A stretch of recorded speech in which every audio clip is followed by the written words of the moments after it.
Assalamu alaikum. This is Ayaz Hussain Mashuri. I am working as Assistant Commissioner UT in Hyderabad. चूँकि आप लोगों को पता है कि I am working as a MD in Paragon academy Hyderabad, तो बहुत सारे स्टूडेंट्स ने मुझे रिक्वेस्ट की, क्योंकि यहाँ पे बहुत सारे कोर्सेज चल भी रहे हैं और कुछ स्टूडेंट्स ने जो यहाँ पे हैदराबाद में नहीं हैं, और उन्होंने मुझे रिक्वेस्ट की कि आप कुछ वीडियोज़ हमारे लिए बना लें। तो ये आज वीडियो का पर्पज़ यही है कि ताकि उन लोगों की कुछ हेल्प की जाए। तो एक चीज़ आप नोट करें कि डिफरेंट टाइप्स ऑफ एग्जाम जो है ना इस टाइम पीरियड में चल रहे हैं या होने वाले हैं। एक आपका है MPT, जिसको हम कहते हैं MCQs बेस्ड प्रिलिमिनरी टेस्ट, जो 18 फरवरी से आगे से स्टार्ट होने वाली है, जिसमें CSS वाले जो है ना CSS में अपीयर होने के लिए फर्स्ट टाइम ये एक किस्म की जो है स्क्रीनिंग टेस्ट है जो अपीयर होने वाले हैं। तो उसके लिए भी थोड़ा सा मुझे गाइड करना है आप लोगों को। और प्लस में आपको पता है कि सिंध गवर्नमेंट ने कुछ जॉब्स अनाउंस की थी through SPSC Sindh public service commission, जिसको हम कहते हैं in the department of local government, जिसको टाउन ऑफिसर और म्यूनसिपल ऑफिसर कहते हैं। तो majority of the candidates or aspirants from the Sindh have applied for that post as well.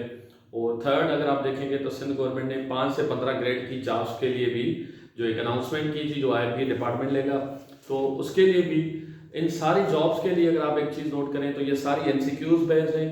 और MCQs सारे होते हैं इन्फॉर्मेशन से रिलेटेड, ठीक है, डिफरेंट पीसेज ऑफ इंफॉर्मेशन। और मैं आपको बताऊं द रिचनेस ऑफ कंटेंट तो इतनी है कि मतलब you can get everything easily on internet on through different sources. Problem कहाँ पे आता है? There is a lack of focus, number one, कि हम इतनी इंफॉर्मेशन में से कौन सी पढ़ें, कौन सी स्किप करें, ये एक इम्पॉर्टेंट पहलू है इसका। दूसरा इम्पॉर्टेंट पहलू जो ये है कि इन सारी चीज़ों को याद कैसे किया जाए। This is the biggest problem, right, जो स्टूडेंट्स फेस कर रहे हैं, क्योंकि इन्फॉर्मेशन बहुत सारी है, टाइम बिल्कुल कम है और इन चीज़ों को याद करना है। तो आज की जो मेरी वीडियो है उसका पर्पज़ ये है कि आपको इन सारी चीज़ों को याद करने के लिए थोड़ी सी मैं आपको टेक्निक बता दूं, जो मैं अपनी अकेडमी पे पेरागन अकेडमी में जो क्लासेस ले रहा हूँ उन बच्चों को मैं पढ़ा रहा हूँ, ताकि आपको भी थोड़ा सा गाइड कर दूँ। तो आइए चलते हैं, कुछ चीज़ें सीख लेते हैं।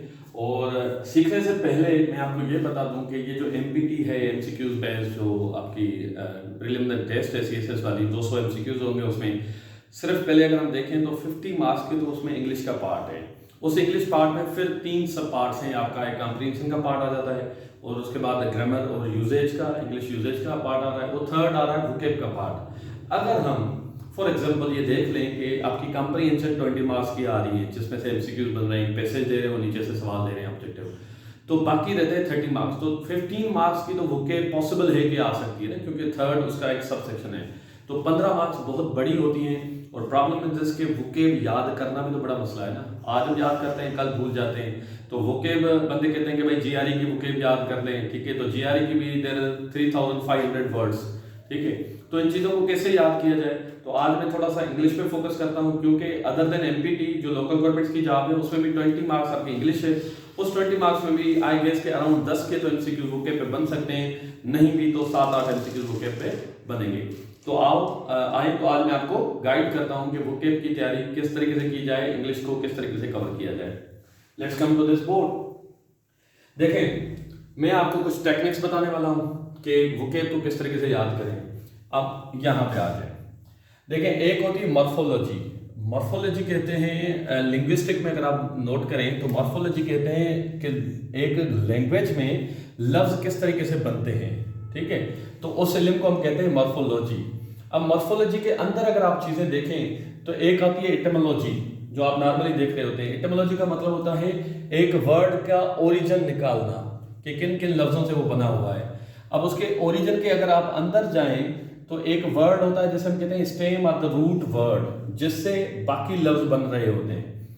और वो बाकी लफ्ज किस तरीके से बन रहे होते हैं, उसमें हम अफिक्सेस ऐड कर रहे होते हैं। अफिक्सेस क्या होते हैं कि आपने स्टेम वर्ड में एक और चीज ऐड कर दी ताकि उसकी मीनिंग में चेंज आ जाए या नया लफ्ज बन जाए, तो उसे हम कहते हैं अफिक्सेस। अब ये अफिक्सेस 2 किस्म के होते हैं, एक होता है सफिक्स और दूसरे होते हैं प्रीफिक्स, ठीक है। प्रीफिक्स का मतलब होता है वो जो स्टेम वर्ड था, जो रूट वर्ड था, उससे पहले कोई दूसरा वर्ड ऐड करना छोटा, ताकि उसको एक नया वर्ड बन जाए। और सफिक्स का मतलब होता है जो उस स्टेम के बाद में एक वर्ड ऐड करना। जैसे मैं आपको मिसाल दे दूं, अब देखें अपना टेली है, ठीक है, पहले टेली पे फैमिली, यहां पे मैं लिख लेता हूं, एक टेली वर्ड है, दूसरा विजन वर्ड है। विजन का मतलब होता है देखना, टेली का मतलब होता है दूर, ठीक है। विजन के साथ हमने जब वर्ड टेली ऐड कर दिया तो ये टेली क्या है, दिस इज द प्रीफिक्स, ठीक है। तो इससे इसका मतलब चेंज हो गया, पहले विजन था सिंपल, अब ये टेलीविजन हो गया। टेलीविजन एक आपको पता है इलेक्ट्रॉनिक एक मशीन है या टूल है, ठीक है, जिससे दूर की पिक्चर्स हम देखते हैं। ऐसे ही टेलीफोन है, फोन एक सिंपल है प्लस टेली है, फोन हम आवाज को भी कहते हैं, ठीक है। तो टेलीफोन हो गया मतलब दूर की आवाज सुनने वाली कोई टूल जो आप टेलीफोन यूज कर रहे होते हैं। अच्छा, तो इसमें हमने चीज नोट ये करनी है कि अगर आप गूगल जाके करें और आप सिर्फ ये लिखें कि जितने भी जीआरई वर्ड्स हैं उनके रूट वर्ड्स कौन से हैं और सफिक्सेस और प्रीफिक्सेस कॉमन कौन से हैं, अगर आप ये 50 की लिस्ट भी याद कर लेंगे ना तो हर एक रूट वर्ड के साथ आपके 5, 6, 3, 4 वर्ड्स याद होते रहेंगे। तो ये 50 नहीं होंगे, दर हकीकत 200, 300 वर्ड्स आपके याद हो जाएंगे, 400 हो जाएंगे, 1000 हो जाएंगे, डिपेंडिंग ऑन कि कौन सा आप रूट वर्ड याद करें। जैसे एक मैंने आपको ये मिसाल दे दिया, टेलीविजन होता है, टेलीफोन होता है, टेलीपैथी होता है, ये सारे टेली से निकले हुए हैं। टेली का मतलब दूर, तो आपको सारे वर्ड्स याद आ जाएंगे, कोई दूर वाली चीज, ठीक है। अब देखें हाइपर है, हाइपर का मतलब होता है, ठीक है, जैसे हाइपर एक्टिव है, हाइपर बोल है। हाइपर एक्टिव किसको कहते हैं, जो एक्स्ट्रा एनर्जेटिक हो, ठीक है, ज्यादा एनर्जेटिक हो उसे कहते हैं हाइपर एक्टिव।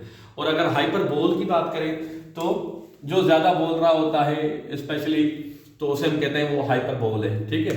इसी तरीके से एमबी वर्ड जहां पे भी आ जाए तो एमबी का मतलब होता है ऑन बोथ साइड्स, दो साइड्स पे। जैसे ये एमबी प्लस डेक्स्ट्रियस हो गया। एमबी डेक्स्ट्रियस का मतलब होता है जो दोनों हाथों से काम कर सके और स्किल्स रख रहा हो दोनों हाथों को यूज करने की। फिर एमबी वैलेंट आ गया। एमबी का मतलब दो हाथों से या जो दो साइड हो, तो एमबी वैलेंट वो बंदा जो डिसीजन ना ले सके, दो चीजों पे अटका हुआ हो, तो इसको हम कहते हैं द आर्ट ऑफ मॉर्फोलॉजी, जिसके थ्रू अगर आप वर्ड्स याद करना शुरू करेंगे तो आपके लिए आसानी हो जाएगी। नंबर 1 टेक्निक इज क्लियर, जिसपे आपने काम करना है। अब आ रहे हैं नंबर 2 टेक्निक, ये बहुत इंपॉर्टेंट टेक्निक है। अब देखें, ये जो मॉर्फोलॉजी का इल्म था ये फॉर्मल टेक्निक्स कहलाती हैं। कुछ इनफॉर्मल टेक्निक्स भी होती हैं जिसपे सारी दुनिया काम कर रही होती है, जैसे हम कहते हैं निमोनिक्स। निमोनिक्स क्या होते हैं, ये एड टू द मेमोरी होते हैं, मेमोरी को ऐड कर रहे होते हैं, हेल्प कर रहे होते हैं चीजों को याद करने के लिए। अब देखें, लाजमी नहीं कि हर वर्ड की आपको मॉर्फोलॉजी, उसकी स्टेम, उसकी सफिक्स, उसकी प्रीफिक्स मिल जाए। अगेन ये बड़ी मेहनत तलब एक एफर्ट होगी, ठीक है। तो हमने क्या करना है, चीजों को आसान करने के लिए उसको हम दूसरी टेक्निक कह रहे हैं एसोसिएशन टेक्निक। ये आप देख लें, एसोसिएशन। एसोसिएशन का मतलब होता है एसोसिएट करना दो चीजों को।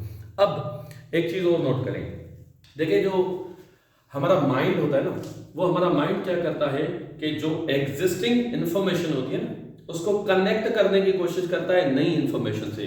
देखिए, अगर आप रास्ते में जा रहे हैं, एक नया बंदा आपसे सलाम करता है, आपसे मिलता है किसी बात पे, फॉर एग्जांपल उसका नाम अली है, तो अगर आपके घर में कोई अली है, आपका भाई है, आपका कजिन है, या आपका कोई दूसरा दोस्त है वो अली है, तो जैसे वो अली नाम लेगा आपके माइंड में वो पुराना वाला अली याद आ जाएगा। तो हमारा माइंड किस तरीके से काम कर रहा होता है, पुरानी नॉलेज को, नई नॉलेज को पुरानी नॉलेज से अटैच करने की कोशिश करता है। इस तरीके से वो एसोसिएशंस करता रहता है। तो अभी हमने करना क्या है, ये जितनी वोकेब हम कवर करेंगे, पढ़नी है हमें, मैं आपको सोर्स भी बता दूंगा कि कहाँ से आपने पढ़नी है।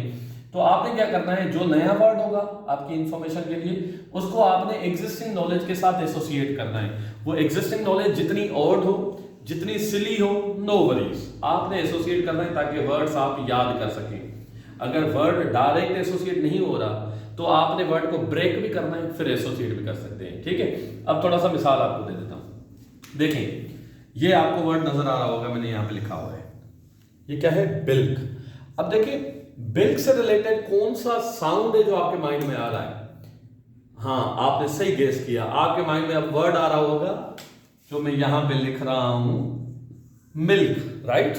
इसी तरीके से अब आपके माइंड में बिल्क से रिलेटेड साउंड आ गया, बिल्क। तो अब हमने करना क्या है, पहले बिल्क का मतलब देखना था, मतलब देखने के बाद उससे रिलेटेड एग्जिस्टिंग नॉलेज देखनी थी या साउंड देखना था, फिर उसके साथ एसोसिएट करना था उसकी मीनिंग के साथ। अब देखिए, बिल्क नया वर्ड है, मुझे याद नहीं हो रहा, ये जीआरई के इंपॉर्टेंट वोकेब में से है। अब बिल्क का मतलब है धोखा देना, टू चीट, राइट, ये वर्ब है। अब हमने करना क्या है, बिल्क से रिलेटेड साउंड मिल गया, मिल्क। तो आपको पता है जो मिल्क बेचते हैं क्या करते हैं, मिल्क में पानी डालते हैं और क्या करते हैं, हमारे साथ धोखा करते हैं। तो now you will never forget the word bill के बिल का मतलब क्या था? धोखा, क्योंकि आपने एग्जिस्टिंग इंफॉर्मेशन के साथ उसकी मीनिंग को अटैच कर दिया। अब देखिए दूसरा वर्ड है किंडल, आप यहां पे देख रहे हैं उसकी स्पेलिंग भी। अब मैं ये गेस कर सकता हूं इजीली कि अब आपके माइंड में क्या चल रहा है। अब आपके माइंड में किंडल से रिलेटेड वर्ड चल रहा होगा कैंडल, इसी से ही साउंड मिल रहा है। तो भाई कैंडल क्या करती है? कैंडल में आग होती है, ठीक है। कैंडल का मतलब होता है टू स्टार्ट अ फायर, तो उसकी मीनिंग से रिलेटेड ही उसकी एसोसिएशन मिल गई, ठीक है। तो इस तरीके से ये वर्ड भी आप कभी नहीं भूलेंगे। आ जाए काउंटरफीट पे, ठीक है। अब भाई काउंटरफीट से रिलेटेड अगर कुछ नहीं मिल रहा और कुछ, तो एक वर्ड आपको जरूर जहन में आ सकता है काउंटर से रिलेटेड, इनकाउंटर आ गया। काउंटर से वर्ड इनकाउंटर, आपको पता है जो है मोस्ट ऑफ द केसेस आप न्यूज में सुन रहे होते हैं कि भाई एक फॉल्स और फेक इनकाउंटर कर लिया, ठीक है। तो दर हकीकत इसी बात से आपको याद आ जाएगा कि काउंटरफीट वर्ड का मतलब ही है फेक, ठीक है। तो अब देखें आपको 3 वर्ड ऐसे ही याद रह गए, बिल, किंडल एंड काउंटरफीट। इस तरीके से अगर आप चीजें याद करेंगे तो आपको याद रहेंगी। और बाकी इंशाल्लाह मैं शॉर्ट वीडियोस आप लोगों के लिए बनाता रहूंगा, जिसमें how to remember the capitals, currencies, और स्पेशल आप लोगों के लिए एक लेक्चर में लेके आऊंगा, वो होगा वर्ल्ड ज्योग्राफी पे, ठीक है, जिसको मैं नाम देता हूं the world of geography, geography की दुनिया। उसमें हम सारी लैंड मासेस, वाटर बॉडीज को मैप्स के साथ में आपको समझाने की कोशिश करूंगा, जिसके लिए एक छोटा सा टीजर आपको दे दूं कि हम कहते हैं ना कि भाई वेस्ट इंडीज एक जबरदस्त कंट्री जो जबरदस्त गेम खेल रही होती है, क्या वेस्ट इंडीज कंट्री है? ये आप लोगों के लिए सवाल है, ठीक है, जो मैं आपको बाद में वर्ड मैप पे समझाऊंगा। वेस्ट इंडीज को वेस्ट इंडीज किसने कहा, ठीक है। तो ऐसे बहुत सारे, ऐसा कोई कंट्री, जैसे एक कंट्रीज होती हैं, कुछ कंट्रीज होती है 13 कंट्रीज हैं इक्वेटर पे होती हैं, कुछ ऐसी कंट्री या एक ऐसी कंट्री जो आपके माइंड में आ रही हो, जो चारों हेमिस्फीयर में आ रही हो, अर्थ के नॉर्दर्न में, साउदर्न में, ईस्ट में, वेस्ट में। आप लोगों के लिए ये भी आज टीजर है और सवाल है। इंशाल्लाह फिर मिलेंगे दूसरी वीडियो में इन सवालों के जवाब। Thank you.